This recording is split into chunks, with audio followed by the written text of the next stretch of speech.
नमस्कार दोस्तों, आप सभी का हमारे YouTube channel academy of cadets में एक बार फिर से स्वागत है। तो आइए दोस्तों, आज हम लोग एक नई सीरीज़ का आगाज़ करते हैं। ये सीरीज़ जीके की सीरीज़ है, जिसमें हम लोग क्लास 6, 7, 8, 9, 10 और जो एबव लेवल यानी कंपटीशन लेवल के जो जीके पूछे जाते हैं वो इस सीरीज़ में हम लोग कंप्लीट करेंगे। तो सबसे पहले आज हम लोग बेसिक लेवल यानी कि सबसे बेसिक लेवल से क्वेश्चन स्टार्ट करेंगे और धीरे धीरे इंक्रीज करके जो लेवल हमारा होगा प्रश्नों का वो इंक्रीज करेगा। यानी कि अभी हम लोग इजी प्रश्न देखेंगे, फिर इजी के बाद मॉडरेट, उसके बाद डिफ़िकल्ट। तो दोस्तों हमारे साथ बने रहिए और हम लोग एक नए सीरीज़ का आगाज़ कर दिए हैं। जो सीरीज़ का नाम है आप रख सकते हैं जीके सीरीज़। यानी कि इस वीडियो में हम लोग सामान्य ज्ञान या जीके का प्रश्न देखेंगे। तो दोस्तों आप लोगों की स्क्रीन पे ये दिख रहा होगा, भारत को जानिए, ये पहला अध्याय है। उससे पहले आप हमारे वीडियो को एक बार शेयर भी कर देंगे। जो हमारे साथ नए जुड़े हैं वो चैनल को सब्सक्राइब कर लेंगे, ताकि जब भी मैं आप तक कुछ वीडियो प्रोवाइड कराना चाहूँ तो आप तक नोटिफिकेशन हमेशा रेगुलर पहुँचती रहे। तो इसके लिए आपको बेल वाले आइकन को भी प्रेस करना होगा, जिससे नोटिफिकेशन आपको रेगुलरली आप तक पहुंचती रहेगी। तो दोस्तों स्टार्ट करते हैं और ये आपका पहला अध्याय है, भारत को जानिए। तो एक बार आप हमें कमेंट करके बता देंगे क्या मेरी आवाज़ आप तक क्लियर है। अगर आवाज़ क्लियर हो तो यस करके कमेंट करेंगे, फिर हम लोग आगे बढ़ते हैं। और ये पहला अध्याय हम लोगों का है, भारत को जानिए।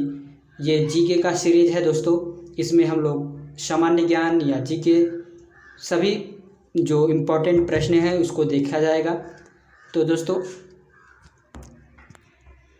तो आप लोगों के स्क्रीन पे दिख रहा होगा, नीचे प्रत्येक प्रश्नों के 4 उत्तर दिए गए हैं। यहाँ पढ़ सकते हैं, नीचे प्रत्येक प्रश्नों के 4 उत्तर दिए गए हैं। आप सही उत्तर के सामने सही का निशान लगाइए। यानी कि ये जो प्रश्न दिए गए हैं स्क्रीन पे आपके, इसमें 4 ऑप्शन दिए गए हैं। इन 4 ऑप्शन में से जो सही होगा उसे आपको टिक लगाना होगा, सही का मार्क लगाना होगा। तो आइए आगे बढ़ते हैं। ये आपके स्क्रीन पे पहला प्रश्न है। प्रश्न नंबर फर्स्ट कहता है, भारत की मुख्य खाद्यान्न फसल क्या है। यानी कि जो भारत में मुख्य खाद्यान्न क्या है, यानी कि मुख्य हम लोगों का जो खाद्यान्न है, खाद्य है, खाने योग्य है, यानी कि खाने वाली फसल कौन सी है। पहला ऑप्शन है चना, दूसरा चावल, तीसरा गेहूँ, चौथा बाजरा। तो कौन सा हो जाएगा? आप जल्दी से हमें कमेंट करके बताएंगे कि भारत की मुख्य खाद्यान्न फसल क्या है।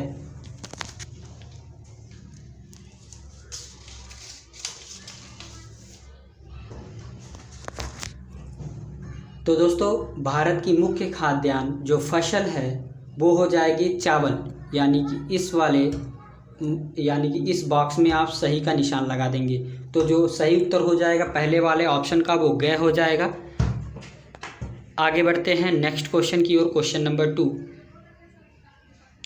किस भारतीय को लौह पुरुष के नाम से जाना जाता है। कौन भारतीय था जिसे लौह पुरुष के नाम से जाना जाता है। तो पहला है बाल गंगाधर तिलक, सुभाष चंद्र बोस, सरदार वल्लभ भाई पटेल, लाला लाजपत राय। तो किसे लौह पुरुष के नाम से जाना जाता है, आप जल्दी से कमेंट करेंगे। उसके बाद हम इसका उत्तर आप तक पहुंचाएंगे। दोस्तों पहले आप हमें कमेंट करके बताएंगे कि इसका उत्तर क्या होगा, यानी किस भारतीय को लौह पुरुष के नाम से जाना जाता है। तो दोस्तों आज हम लोगों का एक नया सीरीज आगाज़ हुआ है, यानी कि आप कह सकते हैं सामान्य ज्ञान या जीके 25 टॉप क्वेश्चन का आगाज़ हुआ है दोस्तों। तो आज से हम लोगों ने एक नई सीरीज स्टार्ट किए हैं जीके का, या सामान्य ज्ञान कह सकते हैं। तो आप लोग हमारे साथ लगातार जुड़े रहिए, अंत तक आपको ज़रूर इस सीरीज़ से प्रॉफिट होने वाला है। क्योंकि आपने देखा होगा कि जो जीके या सामान्य ज्ञान पूछे जाते हैं हर एग्जामिनेशन में कुछ प्रश्न ज़रूर पूछे जाते हैं। जैसा कि आप अगर सैनिक स्कूल का पेपर दिए होंगे या देने वाले होंगे तो उसमें भी आपको जीके से प्रश्न पूछे जाते हैं, यानी कि जनरल नॉलेज से पूछे जाते हैं, या हिंदी में हम सामान्य ज्ञान कहते हैं। तो सामान्य ज्ञान से भी प्रश्न पूछे जाते हैं। फिर हो गया विद्या ज्ञान या मिलिट्री स्कूल हो गया। नवोदय विद्यालय में जीके नहीं पूछा जाता है, फिर भी आप अगर जीके सही से पढ़ते हैं तो आपको जैसे ऊपर क्लासेस में जाएंगे कम्पिटिटिव लेवल पे आपको जीके जो आपका नॉलेज होगा वो बहुत ही प्रॉफिट आप तक देगा, यानी कि प्रॉफिट आपको पहुंचाएगा। तो ये किस भारतीय को लौह पुरुष के नाम से जाना जाता है? आप जल्दी से कमेंट करेंगे किस भारतीय को लौह पुरुष के नाम से जाना जाता है। तो दोस्तों इसका जो सही उत्तर हो जाएगा वो सरदार वल्लभ भाई पटेल, यानी कि बी वाला सही हो जाएगा। सरदार वल्लभ भाई पटेल को हम लोग लौह पुरुष के नाम से जानते हैं। इस तरह से इसका जो सही उत्तर हो जाएगा वो आपका ख हो जाएगा। आगे बढ़ते हैं नेक्स्ट प्रश्न की ओर। ये देख रहे होंगे प्रश्न तीसरा, असम का मुख्य त्योहार कौन सा है? यानी असम में कौन सा त्यौहार मुख्य रूप से मनाया जाता है? सबसे मुख्य कौन सा त्यौहार है? बिहू है, ओणम है, दुर्गा पूजा है, बैसाखी है। असम का मुख्य त्यौहार कौन सा है? आप जल्दी से कमेंट करेंगे। क्या बिहू है या ओणम है या दुर्गा पूजा है या बैसाखी है? इसमें से कौन सा त्यौहार असम का मुख्य रूप से मुख्य त्यौहार है? तो दोस्तों अगर आपको पता है तो जल्दी से हमें कमेंट करके बता सकते हैं, अन्यथा हम इसका उत्तर उसके बाद हम बताएंगे। तो सबसे पहले आप हमें कमेंट करके बताएंगे। तो दोस्तों जो इसका सही उत्तर हो जाएगा, यानी असम का मुख्य त्यौहार कौन सा हो जाएगा, वो हो जाएगा बिहू। अगर कोई आपसे प्रश्न करता है कि असम का मुख्य त्यौहार बताइए तो आप बताएंगे बिहू असम का मुख्य त्यौहार है। आगे बढ़ते हैं नेक्स्ट प्रश्न की ओर। कान्हा राष्ट्रीय पार्क किस राज्य में है? जो कान्हा राष्ट्रीय पार्क है वो किस राज्य में है? पहला कर्नाटक में है, असम में है, मध्य प्रदेश में है या केरल में है? तो दोस्तों जल्दी से कमेंट करेंगे, कान्हा राष्ट्रीय पार्क किस राज्य में है?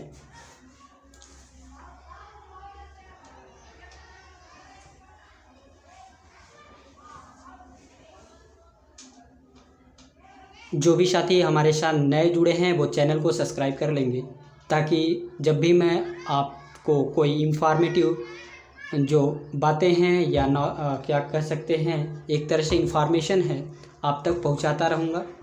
और अगर कोई साथी हमारे किसी एंट्रेंस एग्ज़ाम में फॉर्म अप्लाई किए हैं तो वो कमेंट करके हमें बता देंगे, तो उनको हम सिलेबस बाय सिलेबस जो सिलेबस होगा उनके एंट्रेंस एग्ज़ाम का, उसका भी वीडियो हम प्रोवाइड कराते रहेंगे। जैसा कि हम लोगों ने अभी पिछले कुछ दिनों पहले हम लोगों ने नवोदय विद्यालय की सीरीज चलाई थी, यानी नवोदय विद्यालय के जो एंट्रेंस एग्ज़ाम थे उसके बेसिस पे उसको मद्देनज़र रखते हुए हम लोगों ने पूरा चैप्टर रीजनिंग का कंप्लीट किया था। और कह सकते हैं मैथ का जो मोस्ट इम्पॉर्टेंट प्रश्न थे उस सीरीज़ को भी हम लोगों ने कंप्लीट किया है। और हिंदी का भी हम लोगों ने नवोदय विद्यालय की जो सीरीज़ थी वो कंप्लीट किया था। तो दोस्तों इसी तरह से अगर अगला कोई एंट्रेंस एग्ज़ाम होने वाला है तो हम लोग फिर वो सीरीज़ स्टार्ट करेंगे। तो अभी कोई एंट्रेंस एग्ज़ाम इधर है नहीं, तो दोस्तों इस वजह से हम एक नई सीरीज़ लेके आए हैं जिसका नाम है सामान्य ज्ञान 25 टॉप क्वेश्चन। तो दोस्तों ये आपकी स्क्रीन पे है, कान्हा राष्ट्रीय पार्क किस राज्य में है? तो आप बता सकते हैं जो कान्हा राष्ट्रीय पार्क है वो असम में है। कहाँ है? असम में है। यानी कि कान्हा राष्ट्रीय पार्क किस राज्य में है? असम में है। आगे बढ़ते हैं अगले प्रश्न की ओर। ये प्रश्न नंबर 5 आपके स्क्रीन पे है।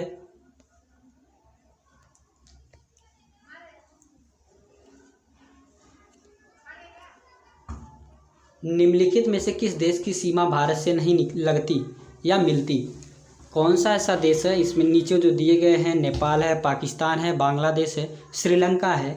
इनमें से कौन सा ऐसा देश है जिसकी जो सीमा होती है, सीमा यानी कि बॉर्डर जो होता है वो भारत से नहीं लगता या नहीं मिलती, ये बताना है। तो दोस्तों नेपाल क्या भारत से सीमा बनाता है? क्या पाकिस्तान भारत से सीमा बनाता है? तो ये आपको पता ही होगा, पाकिस्तान से हमेशा क्या नाम है देखते होंगे तनातनी बनी रहती है, तो ज़रूर सीमा लगता होगा।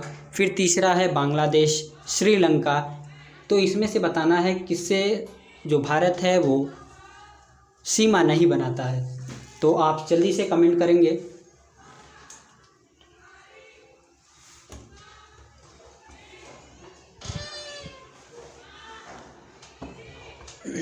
तो इसका जो सही उत्तर हो जाएगा वो श्रीलंका हो जाएगा, यानी श्रीलंका ऐसा देश है जो भारत से सीमा नहीं बनाता। आगे बढ़ते हैं नेक्स्ट प्रश्न की ओर। क्वेश्चन नंबर 6, कल्पक्कम परमाणु ऊर्जा संयंत्र किस राज्य में है? कल्पक्कम परमाणु ऊर्जा संयंत्र किस राज्य में है? आप सबसे पहले हमें कमेंट करके बताएंगे कि इसका जो सही उत्तर होगा वो क्या होगा। क्या तमिलनाडु होगा, या कर्नाटक होगा, या केरल होगा, या आंध्र प्रदेश होगा? इन ऑप्शन में से क्या होगा? कौन सा जो राज्य है वो कल्पक्कम परमाणु ऊर्जा संयंत्र जैसे संयंत्र है, किस राज्य में संयंत्र है? कल्पक्कम परमाणु ऊर्जा संयंत्र किस राज्य में है? क्या तमिलनाडु में है, क्या कर्नाटक में है, क्या केरल में है, या आंध्र प्रदेश में है? जल्दी से आप इसका उत्तर कमेंट करेंगे दोस्तों।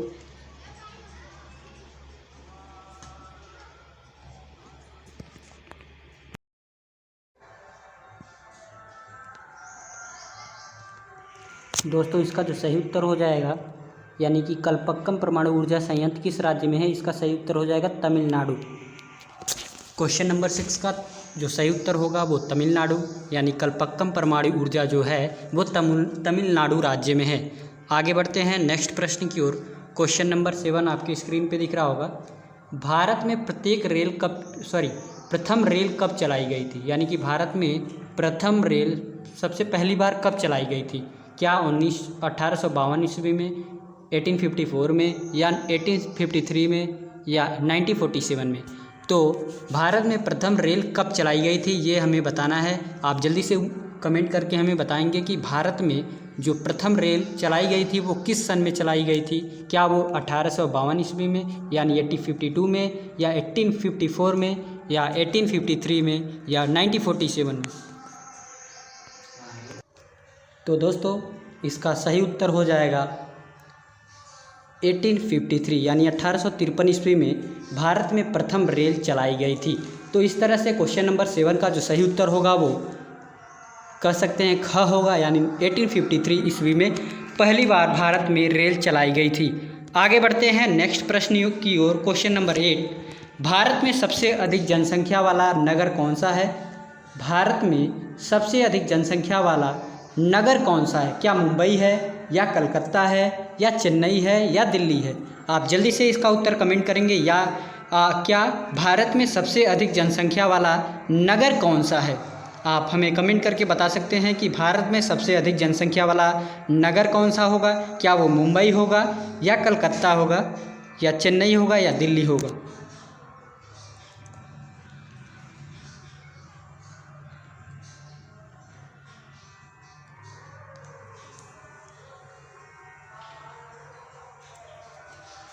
आप जल्दी से कमेंट करेंगे।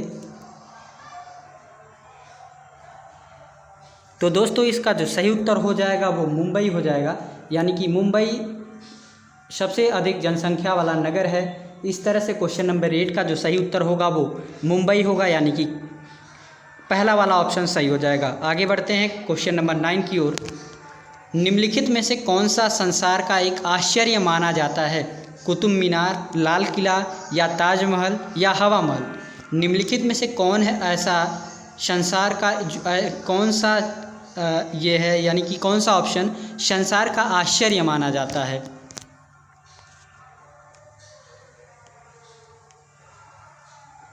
निम्नलिखित में से कौन सा संसार का एक आश्चर्य माना जाता है? क्या ताजमहल को माना जाता है, लाल किला को माना जाता है, कुतुब मीनार को माना जाता है, लाल किला का माना जाता है, या ताजमहल को माना जाता है, या हवा महल को माना जाता है? इसमें से कौन सा ऑप्शन सही होगा कि जिसे दुनिया में आश्चर्य माना जाता है? तो दोस्तों इसका जो सही उत्तर हो जाएगा वो ख हो जाएगा, यानी ताजमहल को। यानी क्वेश्चन नंबर 9 का जो सही उत्तर होगा वो ताजमहल हो जाएगा। आगे बढ़ते हैं नेक्स्ट क्वेश्चन की ओर। तो दोस्तों हम लोग पहुंच चुके हैं पुरस्कार एवं सम्मान। इस स्लाइड में आपको पुरस्कार और सम्मान के जो प्रश्न होंगे वो देखने को मिलेंगे। आपकी स्क्रीन पे दिख रहा होगा पुरस्कार एवं सम्मान के प्रश्न आपके लिए मैं लेकर आया हूँ। आइए आगे बढ़ते हैं और जानने की कोशिश करते हैं जो प्रश्न है उसका सही उत्तर क्या होगा। तो आपकी स्क्रीन पे दिख रहा होगा ऑस्कर पुरस्कार। ऑस्कर पुरस्कार किस लिए दिया जाता है? क्या वो सिनेमा के लिए दिया जाता है, विज्ञान के लिए दिया जाता है या खेल के लिए दिया जाता है? जल्दी से आप हमें कमेंट करके बताएंगे कि जो ऑस्कर अवार्ड होता है वो किस कह सकते हैं किस लिए दिया जाता है? क्या वो सिनेमा में दिया जाता है या विज्ञान में दिया जाता है या खेल में दिया जाता है? आप हमें जल्दी से कमेंट करेंगे। उसके बाद हम लोग आगे बढ़ेंगे दूसरे की ओर यानी कि भाभा पुरस्कार की ओर। पहले आप ऑस्कर पुरस्कार का उत्तर कमेंट करेंगे। तो दोस्तों इसका जो सही उत्तर हो जाएगा वो सिनेमा हो जाएगा, यानी ऑस्कर पुरस्कार सिनेमा में दिया जाता है।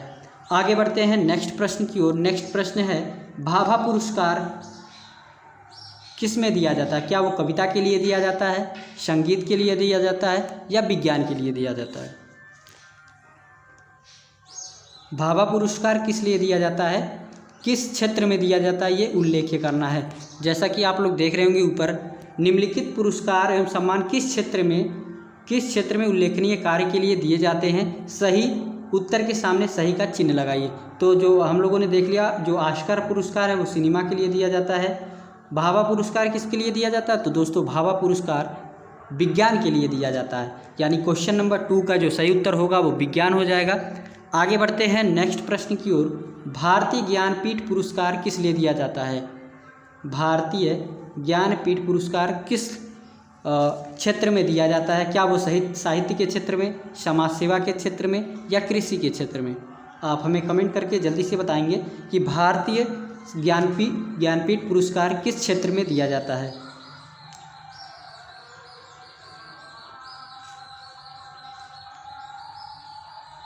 तो दोस्तों इसका जो सही उत्तर होगा वो साहित्य, यानी कि ज्ञानपीठ पुरस्कार साहित्य के लिए दिया जाता है, साहित्य के क्षेत्र में दिया जाता है। आगे बढ़ते हैं 4 की ओर।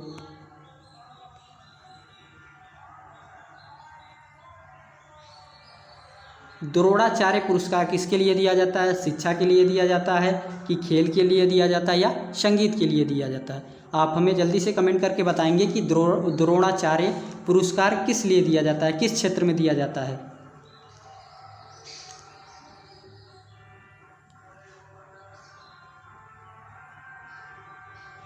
तो दोस्तों द्रोणाचार्य जो पुरस्कार है वो खेल के लिए दिया जाता है, यानी कि खेल में जो उत्कृष्ट आते हैं या खेल में जो अच्छा करते हैं उन्हें द्रोणाचार्य पुरस्कार दिया जाता है। आइए आगे बढ़ते हैं।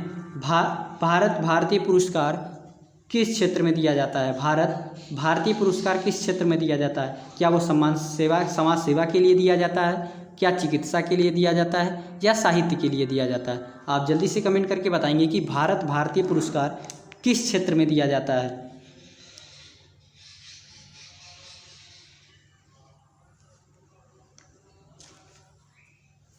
तो दोस्तों भारतीय पुरस्कार साहित्य के लिए दिया जाता है, यानी क्वेश्चन नंबर 5 का जो सही उत्तर होगा वो ग हो जाएगा। भारतीय पुरस्कार साहित्य के लिए दिया जाता है। आइए आगे बढ़ते हैं। आगे बढ़ने से पहले दोस्तों एक बार अगर ये वीडियो अच्छा लग रहा हो तो वीडियो के नीचे जो लाइक वाली बटन है उसको प्रेस कर देंगे, और अगर लग रहा हो कि ये कुछ इन्फॉर्मेशन है या आपके नॉलेजेबल ये इन्फॉर्मेशन है तो आप इसे शेयर भी कर देंगे और चैनल को सब्सक्राइब कर लेंगे, ताकि जब भी मैं इस तरह से वीडियो अपलोड करूं या लाइव आऊं तो आप तक नोटिफिकेशन रेगुलरली पहुंचती रहे। आगे बढ़ते हैं। लता मंगेशकर पुरस्कार किस लिए दिया जाता है? क्या सीमा सुरक्षा में दिया जाता है, संगीत के लिए दिया जाता है या खेल के लिए दिया जाता है? लता मंगेशकर पुरस्कार किस में दिया जाता है? ये इजी प्रश्न है, आप जल्दी से उत्तर कमेंट करेंगे। तो दोस्तों इसका जो सही उत्तर होगा वो ख हो जाएगा, यानी लता मंगेशकर पुरस्कार संगीत के लिए दिया जाता है। आइए आगे बढ़ते हैं क्वेश्चन नंबर 7 की ओर। अर्जुन पुरस्कार किस क्षेत्र में दिया जाता है? क्या वो खेल के क्षेत्र में दिया जाता है या शिक्षा के क्षेत्र में दिया जाता है या व्यापार के क्षेत्र में दिया जाता है? जल्दी से आप उत्तर कमेंट करेंगे। अर्जुन पुरस्कार किस क्षेत्र में दिया जाता है?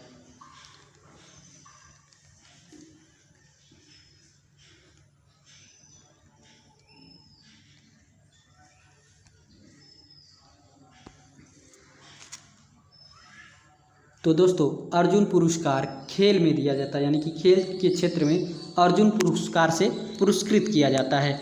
आइए आगे बढ़ते हैं क्वेश्चन नंबर 8 की ओर। तानसेन सम्मान किस क्षेत्र में दिया जाता है? क्या वो समाज सेवा के क्षेत्र में दिया जाता है, या संगीत के क्षेत्र में दिया जाता है, या प्रशासन के क्षेत्र में दिया जाता है? किस क्षेत्र में दिया जाता है ये हमें बताना है।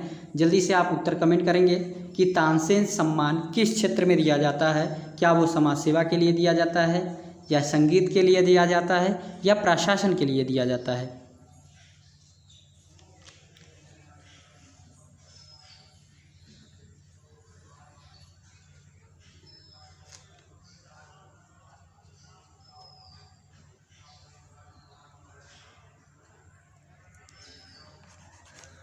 तो दोस्तों तानसेन सम्मान जो दिया जाता है वो संगीत के क्षेत्र में दिया जाता है, यानी संगीत में जो उत्कृष्ट काम करते हैं या अच्छा काम करते हैं, संगीत को बढ़ावा देते हैं, उन्हें तानसेन सम्मान दिया जाता है। आइए आगे बढ़ते हैं।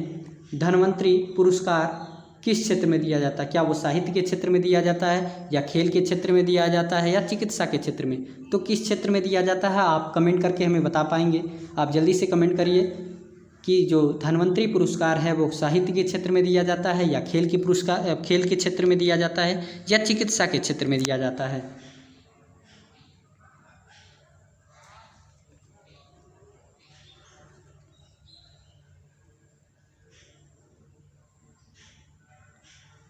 तो दोस्तों इसका जो सही उत्तर होगा वो चिकित्सा हो जाएगा, यानी कि धन्वंतरी जो पुरस्कार दिया जाता है वो चिकित्सा के क्षेत्र में दिया जाता है। आइए आगे बढ़ते हैं क्वेश्चन नंबर 10 की ओर। विक्रम साराभाई पुरस्कार किस क्षेत्र में दिया जाता है? क्या वो विज्ञान के क्षेत्र में दिया जाता है, या समाज सेवा के क्षेत्र में दिया जाता है, या कला के क्षेत्र में दिया जाता है? जल्दी से आप उसका उत्तर कमेंट करेंगे। विक्रम साराभाई पुरस्कार किस क्षेत्र में दिया जाता है? तो दोस्तों इसका जो सही उत्तर होगा वो क हो जाएगा, यानी विक्रम साराभाई पुरस्कार विज्ञान के क्षेत्र में दिया जाता है। आगे बढ़ते हैं। दादा साहेब फाल्के पुरस्कार किस क्षेत्र में दिया जाता है? शास्त्रीय संगीत में, गायन में, या सिनेमा में?